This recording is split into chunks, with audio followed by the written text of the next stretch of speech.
Hi guys, welcome back to my channel. तो इससे पहले हम लोगों ने मैकेनिक्स ऑफ पार्टिकल वाला टॉपिक कंप्लीट किया था, वो हमारा चैप्टर अब ओवर हो गया। तो आज हम लोग सेकंड चैप्टर स्टार्ट करते हैं, that is system of particles. The mechanics of a system of particles can be studied by using a straight forward application of Newton's law. तो मतलब इस चैप्टर को हम लोग न्यूटन के लॉ की हेल्प से ही स्टडी करेंगे, ठीक है।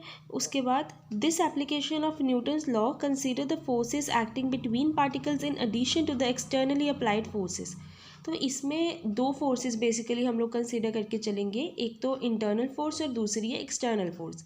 इंटरनल फोर्स वो होती है जो दो पार्टिकल्स आपस में एक दूसरे के ऊपर अप्लाई करते हैं। एक्सटर्नल फोर्स वो होती है जो एक्सटर्नली किसी और सोर्स के थ्रू उस पार्टिकल के ऊपर लग रही है, ठीक है। हम लोग क्या कर सकते हैं, लाइक एक सिंगल पार्टिकल के लिए प्रूव करेंगे, ठीक है। फिर हम लोग अगर सिंगल पार्टिकल के लिए प्रूव कर रहे हैं तो हम लोग बहुत इजीली उसको सिस्टम ऑफ पार्टिकल्स के लिए भी प्रूव कर सकते हैं। लाइक एक ही रिजल्ट को हम लोग जनरली बहुत सारे सिस्टम ऑफ पार्टिकल के लिए भी प्रूव करवा सकते हैं, ठीक है। तो सबसे पहले जो डेफिनेशन है हमारे पास वो है सेंटर ऑफ मास की। The mass of a point particle is concentrated at a particular point. कहते कि अगर हम लोग किसी सिंगल पॉइंट की बात करें तो वो जो पार्टिकल है उसका जितना भी मास है वो सारा का सारा किसी एक पर्टिकुलर पॉइंट के ऊपर ही अप्लाई हो रहा है, मतलब किसी एक सिंगल पॉइंट के ऊपर अप्लाई हो रहा है। फॉर एग्जांपल अगर मैं पेन है, मैं यहाँ पे रखूँ इस पेज पे, तो इस पेन का जितना भी फोर्स है या मास है वो किसके ऊपर अप्लाई हो रहा है, इसी टिप के नीचे यानी इस पॉइंट के ऊपर। उसी तरीके से ये बोल रहे हैं कि अगर मेरे पास कोई भी एक पॉइंट पार्टिकल है उसका जितना भी मास है वो किसी एक पर्टिकुलर पॉइंट के ऊपर ही अप्लाई हो रहा है।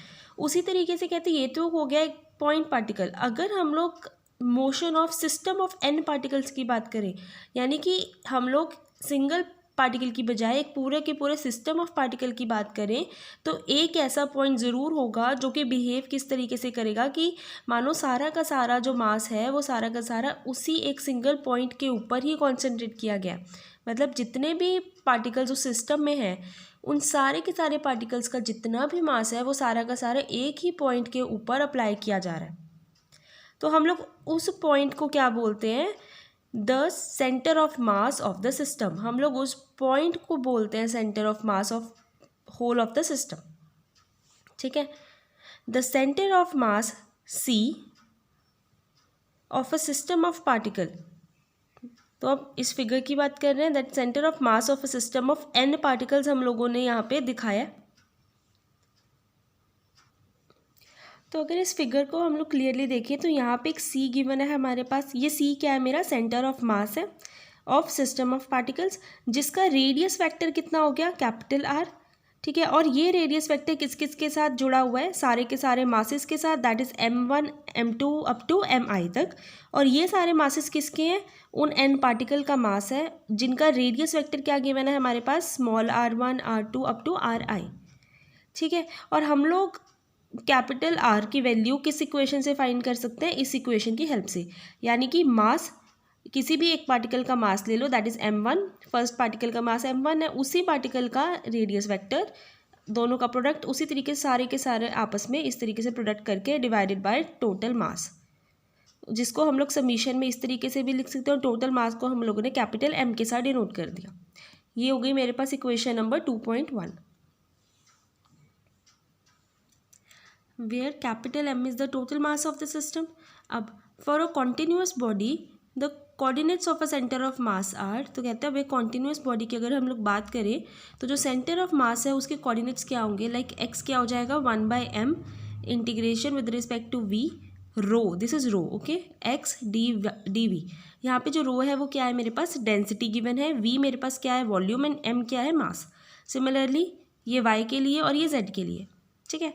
अब ये तो था कॉन्टिन्यूस बॉडी के लिए। फॉर होमोजीनियस बॉडी, अब होमोजीनियस बॉडी की बात करते हैं, डेंसिटी क्या हो जाएगी यानी रो क्या हो जाएगा, कांस्टेंट हो जाएगा, and volume v is the volume of the body, ठीक है। तो अब होमोजीनियस बॉडी की बात करें तो मेरे पास जो कोऑर्डिनेट्स आएंगे x y और z वो ये होंगे, ठीक है।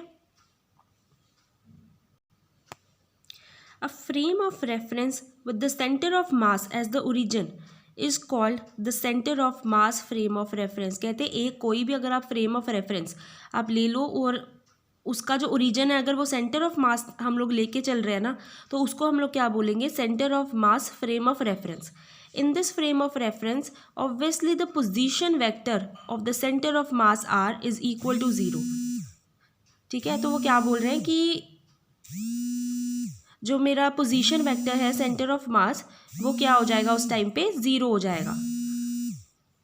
तो अगर मेरा पोजीशन वेक्टर जो आर है अगर वो ही 0 हो गया ना, ठीक है, तो जो मेरे पास लीनियर मोमेंटम होगा यानी कि D R by D T वो भी क्या हो जाएगा, 0 हो जाएगा। ठीक है, या तो अब फिजिक्स में हम लोग जो भी स्कैटरिंग की प्रॉब्लम्स को सॉल्व करते हैं ना, वो इसी कंसेप्ट की हेल्प से करते हैं। तो गाइस अब हमारा नेक्स्ट टॉपिक है कंजर्वेशन ऑफ लीनियर मोमेंटम। ठीक है, तो इसको स्टार्ट करने से पहले हम लोग देखेंगे कि लीनियर मोमेंटम है क्या। पहले the quantity of motion of a moving body measured as a product of its mass and velocity। कोई भी एक बॉडी है हमारे पास, अगर वो मोशन में है यानी कि वो मूव कर रही है, तो हम लोग उसकी क्वांटिटी ऑफ मोशन किस तरीके से फाइंड करते हैं, उस बॉडी के मास और उसकी वेलोसिटी आपस में अगर हम लोग उसका प्रोडक्ट कर दें तो हमारे पास क्या आएगा, मोमेंटम आएगा। ठीक है, जब हम लोगों ने अपना फर्स्ट चैप्टर किया था मैकेनिक्स ऑफ पार्टिकल का, तो उसमें हम लोगों ने ये टॉपिक ऑलरेडी डिस्कस किया था, that is conservation of linear momentum. ये इसके अंडर हम लोगों ने कंजर्वेशन ऑफ लीनियर मोमेंटम एक सिंगल पार्टिकल के लिए डिस्कस किया था। ठीक है, जिसके अंडर हम लोगों ने क्या किया था कि जो न्यूटन का सेकेंड लॉ है वो क्या हमें देता है, that is force is equals to rate of change of momentum. ठीक है, तो ये चीज़ थी, पर अगर मेरी कोई भी एक्सटर्नल फोर्स, अगर एक्सटर्नल फोर्स मेरे पास किसी भी पार्टिकल के ऊपर एक्ट कर रही है और वो 0 है, मतलब एक पार्टिकल है मेरे पास, सिंगल पार्टिकल की बात कर रहे हैं हम लोग, उस पार्टिकल के ऊपर कोई भी एक्सटर्नल फोर्स अप्लाई नहीं हो रही है, तो मेरे पास F क्या हो जाएगा, 0 हो जाएगा। तो मेरे पास ये इक्वेशन आएगी। इसकी इंटीग्रेशन अगर मैं परफॉर्म करूँगी तो मेरे पास जो लीनियर मोमेंटम है वो किसके इक्वल आ जाएगा, कॉन्स्टेंट आ जाएगा विद रिस्पेक्ट टू टाइम। तो if the total force acting on a particle is 0 then the linear momentum P is conserved. यानी कि अगर टोटल फोर्स किसी भी पार्टिकल के ऊपर अगर 0 हो जाती है तो लीनियर मोमेंटम क्या हो जाएगा, उस टाइम पे मेरा कंजर्व हो जाएगा। ये मेरे पास था एक सिंगल पार्टिकल के लिए। अब हम लोग प्रूव करेंगे अगर सिस्टम ऑफ पार्टिकल के लिए मेरे पास लीनियर मोमेंटम कंजर्व कब होगा। तो अब हम लोग सिस्टम ऑफ n पार्टिकल्स के लिए कंजर्वेशन को प्रूव करके देंगे। तो अब सेकेंड लॉ ऑफ मोशन क्या बोलता है, that is force is equals to rate of change of momentum. इसको हम लोगों ने इक्वेशन नंबर 1 मार्क कर लिया। अब जो फोर्स है मेरी वो भी तो दो तरीके की है, एक इंटरनल फोर्स और दूसरी एक्सटर्नल फोर्स। इन दोनों के कॉम्बिनेशन से ही मेरे पास F वेक्टर आया है। ठीक है, तो इसमें जो ये फर्स्ट वाली है जिसके सुपरस्क्रिप्ट में मेरे पास E है, वो क्या है, मेरी external force acting on ith particle. ith particle के ऊपर जो एक्सटर्नल फोर्स लग रही है उसको हम लोग इससे डिफाइन करेंगे। सेकेंड फोर्स क्या है मेरी, ये वाली internal force acting by jth particle on ith particle. अब jth पार्टिकल जो इंटरनल फोर्स ith पार्टिकल के ऊपर लगा रहा है उसको हम लोग इस तरीके से डिफाइन करते होते हैं। ठीक है, अब सेकंड हमने अभी देखा कि जो मेरा मोमेंटम होता है वो किसका प्रोडक्ट है, मास इनटू वेलोसिटी। तो हम लोग क्या करेंगे, P की जगह पे इसी वैल्यू को यहाँ पे सब्सटीट्यूट करेंगे इक्वेशन नंबर 1 में, और F की जगह पे इसको सब्सटीट्यूट करेंगे, तो मेरे पास ये इक्वेशन आएगी। अब दोनों साइड्स पे सबमिशन अप्लाई कर दो विद रिस्पेक्ट टू I, तो मेरे पास ये चीज़ आ जाएगी। इसको हम लोगों ने इक्वेशन नंबर 5 यहाँ पे लेट किया है। Now third law of Newton, हम लोग इसकी हेल्प से आगे अपना प्रूफ कंटिन्यू करेंगे। गाइस ये जो न्यूटन के लॉज हैं इसके ऊपर भी मैंने अपनी एक वीडियो बना रखी है, मेरी प्लेलिस्ट में जो फर्स्ट वीडियो है वो न्यूटन के लॉज पर ही बेस्ड है, तो आप प्लीज़ उसको भी एक बार रेफ़र कर लेना। ठीक है, अब थर्ड लॉ क्या बोलता है मेरा, every action has an opposite reaction. ठीक है, तो अब मेरे पास जो फोर्स है वो दो फोर्सेस के कॉम्बिनेशन से बनता है, that is internal and external. पर अब यहाँ पे ये चीज़ दे रखी है कि जो मेरी इंटरनल फोर्स है वो भी दो तरीके की होती है। कैसे कि जो jth पार्टिकल है वो अगर ith पार्टिकल के ऊपर फोर्स अप्लाई कर रहा है तो according to Newton third law ith particle भी एक opposite and equal force jth particle के ऊपर अप्लाई करेगा। ठीक है, तो इट मीन्स देखा जाए तो मेरे पास F वेक्टर ji किसके इक्वल आ जाएगा, माइनस ऑफ F आई जे। कैसे? इक्वल एंड ऑपोजिट, वही था न्यूटन का third law, that is every action has an equal and opposite reaction, और ऑपोजिट है इसलिए यहाँ पे नेगेटिव साइन आया है। ठीक है, तो इसको इधर शिफ्ट कर दो तो यहाँ पे 0 आ जाएगा। इसको हम लोगों ने इक्वेशन नंबर 4 रेड किया, तो इट मीन्स ये चीज़ क्या आ गई, दोनों फोर्सेस किसके इक्वल आ गई, 0 के इक्वल। अब फोर्थ इक्वेशन को थर्ड इक्वेशन में सब्सटीट्यूट कर दो, तो इट मीन्स अगर ये दोनों टर्म्स इक्वल टू 0 है तो मेरी राइट हैंड साइड तो इक्वल टू 0 हो गई, तो यानी ये सारा टर्म किसके इक्वल आ जाएगा, 0 के इक्वल। तो मतलब अब फोर्थ इक्वेशन को जब थर्ड में सब्सटीट्यूट किया तो मेरे पास ये चीज़ आ गई। अब हम लोग क्या करेंगे, इसकी वैल्यू इक्वेशन नंबर 5 में सब्सटीट्यूट कर देंगे। मेरे पास इक्वेशन नंबर 5 क्या थी, ये। अब ये टर्म क्या हो गई, इक्वल्स टू 0 हो जाएगी। ठीक है, तो ये थी मेरे पास राइट हैंड साइड मेरी, और लेफ्ट हैंड साइड में यहाँ पे मेरे पास mi/vi था। vi यानी वेलोसिटी, वेलोसिटी क्या होती है, rate of change of position vector, तो हम लोग उसको इस तरीके से यहाँ पे सब्सटीट्यूट कर देंगे।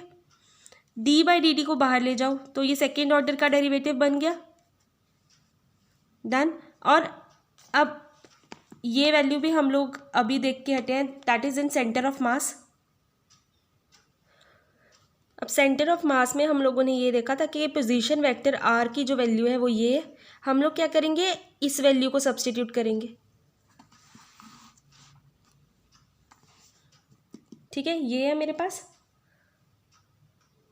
अब जो मेरे पास ये इक्वेशन है, हम लोग क्या करेंगे, इसको मल्टीप्लाई और डिवाइड करेंगे कैपिटल M के साथ।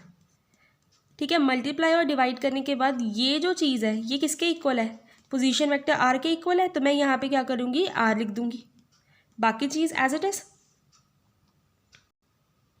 और अब ये वाली मेरी इक्वेशन है जो वो किसके इक्वल आ जाएगी, एक्सेलरेशन c.m। अब c.m ये यहाँ पे लिखा हुआ है, that is acceleration of centre of मास।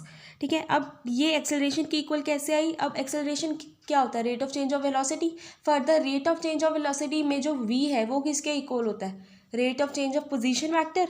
तो मेरे पास ये टर्म बनी और ये इसके इक्वल आ गई। हम क्या करेंगे, इसकी जगह पे ये वैल्यू यहाँ पे सब्सटीट्यूट कर देंगे, तो ये आ जाएगा ma/c.m। ठीक है, अब ये लेफ्ट हैंड साइड थी, ठीक है, राइट हैंड साइड मेरे पास ये आ गई, तो ये दोनों आपस में इक्वल हो गए, डन। इसको हम लोग अपनी कन्वीनियंस के लिए कैपिटल F लिख लेंगे। ठीक है, इसको हम लोगों ने इक्वेशन नंबर 6 मार्क कर लिया। Equation 6 is one of the forms of second law of Newton. कहते हैं कि जो 6th इक्वेशन है ये एक तरीके की ही सेकेंड लॉ ऑफ न्यूटन की ही एक इक्वेशन मानी जाती है। तो गाइस, अब कंजर्वेशन ऑफ लीनियर मोमेंटम वाला जो टॉपिक है हमारा वो यहीं पे कंप्लीट होता है।